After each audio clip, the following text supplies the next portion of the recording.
നമുക്ക് ഒരുവനെ ഒരു ഗുരു ജഗദീശ്വരൻ ഭൂലോകമാസകലത്തിൽ സൃഷ്ടിച്ച സിദ്ധാന്തയാണ് നമ്മൾ ആരാധിക്കുന്നത്.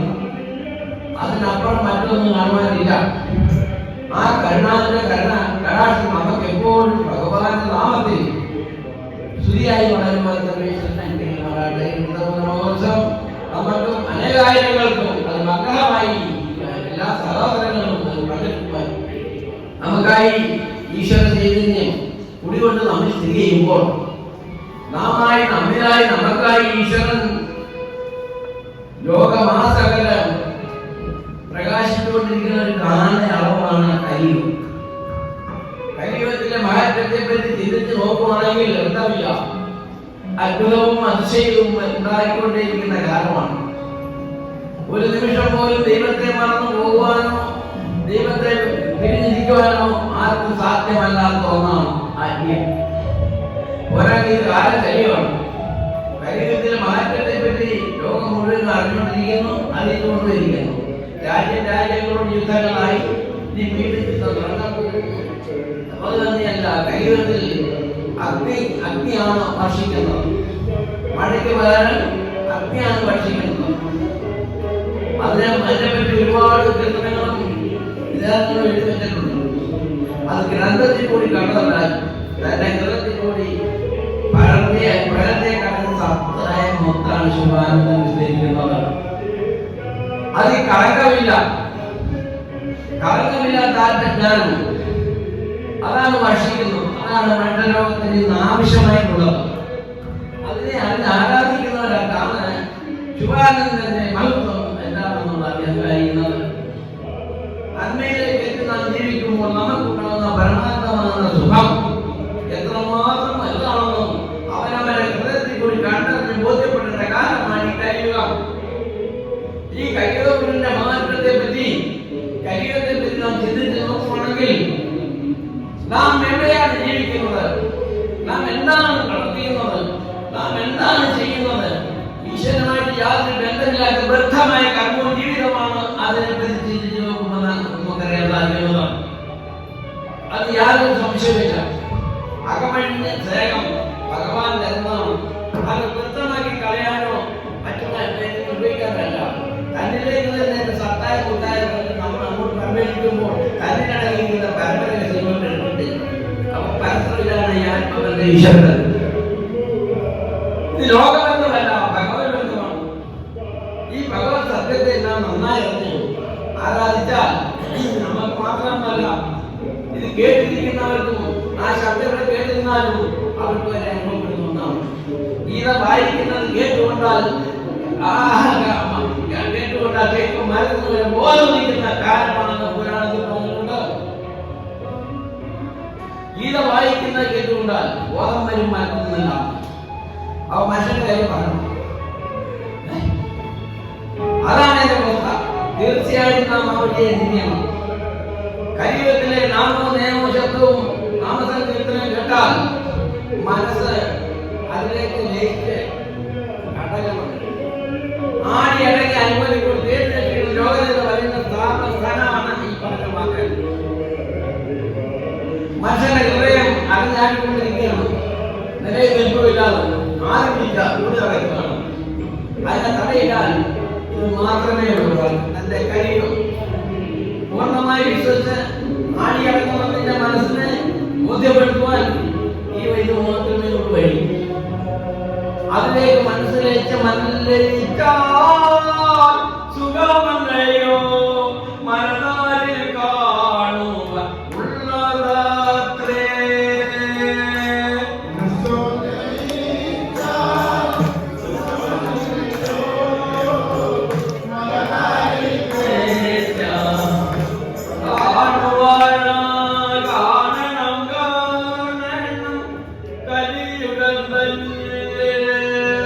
കാണണം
ഭഗവനെ ഞാൻ മനതാൽ കണ്ടേ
ഭഗവാന്റെ അതിലുള്ള സന്താനങ്ങളായ സന്തതികളിൽ അഞ്ചാത്തിൽ പ്രഭാതത്തിൽ ഓടി വന്നിരിക്കുകയാണ്. ഈ വർഷം മുതൽ അടുത്ത വർഷം സന്തോഷശീലന്മാരായി വളർന്ന അടുത്ത വർഷം സന്തോഷം യൂരിയന്ന് കൈകൾ കാണും ആയിരം ആയുഷങ്ങളും അനുഗ്രഹിക്കുമാറാണ് താണു വീടുകയാണ്. നിക്കളസുമായിട്ട് നാടികളെ പരിശുദ്ധമുള്ള ഭരണതി കഴിഞ്ഞ വർഷം മതി എമ്മേലെ കാവൽ കാത്തു വിട്ടോണ്ട് ഈ വർഷവും ദർശനത്തിന് വിഷുദിനത്തിന് എൻ്റെ വാതാരത്തിന് വിഷുക്കൈനീട്ടം വാങ്ങി കൊടുക്കുകയും ചെയ്യാൻ ഇടവരിക്കതിന് കോടാനും കൂടി അന്ന് തുടങ്ങി ഞാൻ ഈ വർഷത്തിൽ നിന്ന് അടുത്ത വർഷം വരെ ഒരു ഭവനങ്ങളിൽ സർവീസിൻ്റെ ഭവനങ്ങളിലെല്ലാം താൻ തന്നെ ഒരു കാവലായതുകൊണ്ട് അന്ധകാരങ്ങളോ പ്രയാസങ്ങളോ മാനസികങ്ങളോ ഒന്നും ഉണ്ടാകാതെ കടബാധ്യതകൾ ഒഴിവാക്കി കൊടുക്കുകയും സാമ്പത്തികങ്ങളെല്ലാം നീക്കി ദാനം ഭവനങ്ങളിൽ നിലനിർത്തി പ്രവർത്തിക്കുവാനുള്ള കഴിവും പ്രാപ്തിയും സർവീശ്വരൻ കൊടുത്ത് സന്താനങ്ങളുടെ ദുഃഖഭാരങ്ങളെല്ലാം പാടെ ഒഴിവാക്കി ശരീരസൗഖ്യം ആരോഗ്യം വിലയും നൽകി അങ്ങനെ ചിന്തിച്ചും ബന്ധിച്ചും ധ്യാനിച്ചും മോഹിച്ചും മോഹസ്വരൂപനായ ഗുരുവിനോട് ഒത്തിരി മുല്ലം പ്രതി ചിന്തിച്ച് ജീവിക്കാനുള്ള കഴിവും പ്രാപ്തിയും നൽകുമാറാണ് എന്ന് താണു വീണുകയാണ് അപേക്ഷിക്കുന്ന അടുത്ത് വരുന്ന പൂരം മഹോത്സവം അന്വേഷിക്കും അനേകായിരങ്ങൾക്ക് അത് മംഗളമായി പ്രകൃതി പുരുഷ അങ്ങ് മംഗളമായി പ്രകൃതി പോലെ ശാന്തമായിരുന്നുകൊണ്ട് അടിയും എല്ലാ കാര്യങ്ങളും നടത്തി തരുമെന്നും സർവേശ്വരൻ്റെ ഉത്പാദത്തിൽ അടിയങ്ങൾ താണു വീണുകയാണ് അപേക്ഷിക്കുന്ന അതിൻ്റെ മംഗളമായി ശുഭമാക്കി തരുവാൻ കണ്ണെ പ്രാർത്ഥിക്കുന്നു. സുരേശ്വര യാത്ര വെച്ച് പോകുന്ന കുഞ്ഞുങ്ങളെ ജീവിതത്തിൽ കണ്ട ജോലി കാര്യങ്ങൾ കൂട്ടുന്ന വാദം പരീക്ഷ വിജയത്തിന് വേണ്ടി പ്രാർത്ഥിക്കുന്നു. എല്ലാ ദുഃഖകാരങ്ങളും കടന്നു മാറ്റാൻ തെറ്റിശാന്തിക്ക് വേണ്ടി ജോലിക്കും ദുഃഖത്തിനും ശാന്തിക്കും സമാധാനം കുട്ടിപ്പോയി നാട് ദൈവത്തെ ദൈവത്തെ പ്രാർത്ഥിക്കുന്നു. വിശാടനങ്ങളിൽ വിശാടന വനങ്ങളെയും കുഞ്ഞുങ്ങളെയും നിലനിർത്തി തന്നുപോലും ദീർഘായുസ് കൊടുക്കുമാറാണ് പ്രാർത്ഥിക്കുന്നത്. അങ്ങനെ അവർ നേരത്തെ വഴിപാടുകൾ അർപ്പിച്ചുകൊണ്ടിരിക്കുന്ന സന്താനങ്ങളെയും കണ്ടറിയുന്നവരും അവരുടെ എല്ലാം കരുണയും കാവരും അങ്ങയുടേതാണ്. അടിയങ്ങൾക്ക് യാതൊരു കഴിവില്ലാത്തവരാകിയ കഴിവുകളുടെ തമ്പുരാൻ കൂടെ കഴിവ് പ്രാപ്തി വളർത്തി അനുഗ്രഹിച്ച് മംഗളവാക്കി ശുഭമാക്കി ശുഭാന്തമാക്കി തരുവാനാണ് താണു വീണ് കേണ അപേക്ഷിക്കുന്ന അപേക്ഷ ഉപേക്ഷിക്കാത്ത കൈക്കൊണ്ട് അനുഗ്രഹിക്കുവാനാണ് പ്രാർത്ഥിച്ചോട്ട് സമത്വ പാപത്തെ പരമേൽപ്പിച്ച് പ്രാർത്ഥന സംരക്ഷിക്കും.